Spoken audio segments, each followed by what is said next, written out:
болып шығып күледі. Күн астында көк төбелер күліп түледі, менің елім гүлелі. Деп Жұмекен Әлмеденов ақынымыз жырлағандай, туып өскен жеріміз егеменді Қазақстан. Еліміздің өсіп өркендеуінде, байрағымыздың көкте самғауына, көкірегі ояу, көзі ашық, білімді, патриотты ұрпақты тәрбиелеуде қара шаңырақ мектеп тәрбиесінің де қосар үлесі өте зор. Сол тәрбиенің бірі оқушыны кітап оқуға баулайтын, жанына рухани азық сыйлайтын оқырманның киелі ортасы кітапхана. Ендеше сол кітапхана қызметкерлерімен сұхбаттасайық.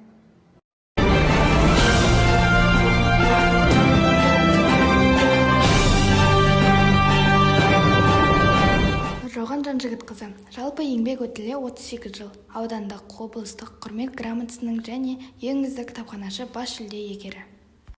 Нұржауған Жанжігітқызы, бүгінгі жастар ерекше ұрпақ. Сол жастарды тәрбиелеуде кітапхананың рөлі қандай? Бүгінгі таңда барлық адамзаттың алдында тұрған басты мақсат білімді ұрпақ тәрбиелеу. 21 ғасыр, яғни білім мен ғылымның, мәдениеттің ғасыры. Осы жас ұрпақтың бойында қосымша білім мен тәрбие берер мәдени орындардың бірі кітапхана десем артық болмас.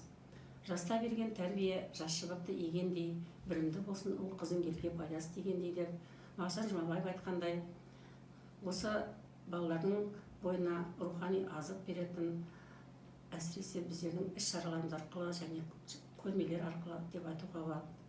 Оқушылар осы көрнекті ақын жазушыларының шығармаларын оқу арқылы өздерінің ой-өрісін дамытып, шығармашылықпен дамытуға өз ықпалын тигізеді деп ойлаймын.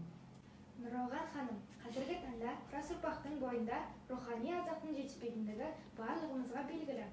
Кітапханашы ретінде осы олқылықтың орнын толтырудың қандай жолын ұсынар едіңіз?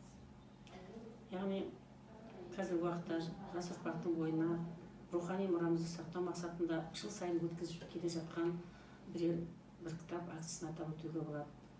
Биылғы жыл Ахмет Байтұрсынның шығармаларын насихаттау болатын.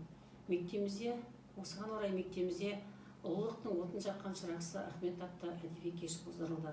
Яғни мақсаты оқушыларды кітап оқуға баулу, ана тіліне деген сүйіспеншілігін арттыру және де оқушылардың оқу сауаттылығын арттыру мақсатында өткізіп жатқан оқу ағаштар мектеп жобасын атап өтуге болады. Бұл жоба бойынша өткізілген оқушылардың шараларының нәтижесін көрсеткім келеді. Яғни салынған суреттері мен олардың оқыған кітаптары бойынша жазған эссе.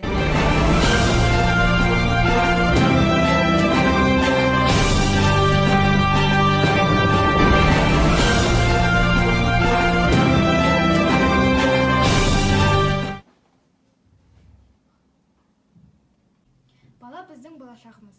Қазақстанның бүгіні мен болашағы жастардың еншісінде. Елімізді 2030 жылы Барысқа айналдыратын күште бүгінгі мектеп партасында отырған оқушылар.